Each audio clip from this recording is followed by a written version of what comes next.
Do you know your medicine? Weed Maps and SC Laboratories bring you an educational series on the science of clean and safe cannabis. Today's cannabinoid profile is on cannabidiol. Cannabidiol, or CBD for short, is the second most prominent compound found in the cannabis plant. A lot of the medical benefits of cannabis that are attributed to THC or other cannabinoids are actually due to the CBD content of the cannabis. It has very strong anti-inflammatory properties. And not only does it help suppress inflammation, but there was a study that showed that it also helps the body to not make the chemical that causes inflammation. So it actually has somewhat of a preventive role. Cannabidiol has also been found to have anticonvulsant properties in that it can reduce the seizure threshold for a number of patients. I've had my own patients who have said that once they started using CBD-rich strains, they have found that they have had less episodes of their seizures. CBD is synthesized in the plant through the same pathways as THC, CBC. It starts out as geranyl pyrophosphate and aliphtolic acid. Those two compounds join together through an enzyme-catalyzed reaction. Cannagibberellic acid, CBGA, is the starting material for CBDA, THCA, and CBCA. So CBDA synthase, if it's found in large enough amounts, will take this cannagibberellic acid and make it into cannabidiol carboxylic acid, which is CBDA. CBDA is CBD with a carboxylic acid attached to it. Now, with heat or through time, this carboxylic acid will naturally release from the compound, as it is very unstable, and become CBD. This process right here, where we lose this carboxylic acid, happens at about 80 degrees Celsius. A number of studies were done where they actually gave patients an overdose of THC to see what would happen when they then added CBD. And CBD completely turned around the negative effects of an overdose of THC without changing the levels of THC in the blood.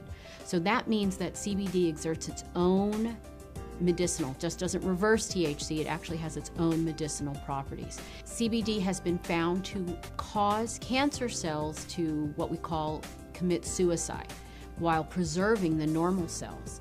And what appears to happen is it appears to bind to the receptors on the cancer cells, which then induce the cancer cell to kill itself. Cannabidiol has also been found to be what we call biphasic in terms of sleep. So at low doses, it's what we call alerting. It kind of keeps you awake.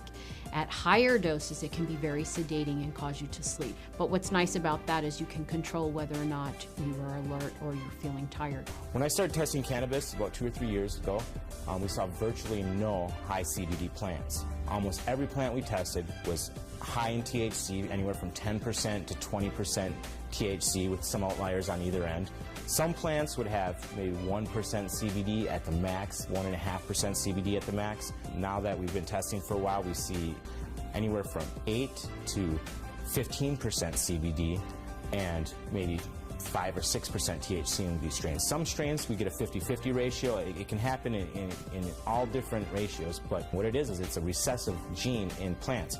So we have breeders have to actively go and try and breed this back into these plants and find these high THC plants that might have that high CBD gene locked away and breed them together and see what they find. And really the only way you can know if it's high CBDA is to test it. With testing and growers or breeders having access to that knowledge base, we see them coming back and reversing some of the trends of the last 30, 40, 50 years and breeding the CBD back into the plants. Now, there have been a number of studies that have looked at cannabidiol, CBD, exerting a protective property to damaged neurons.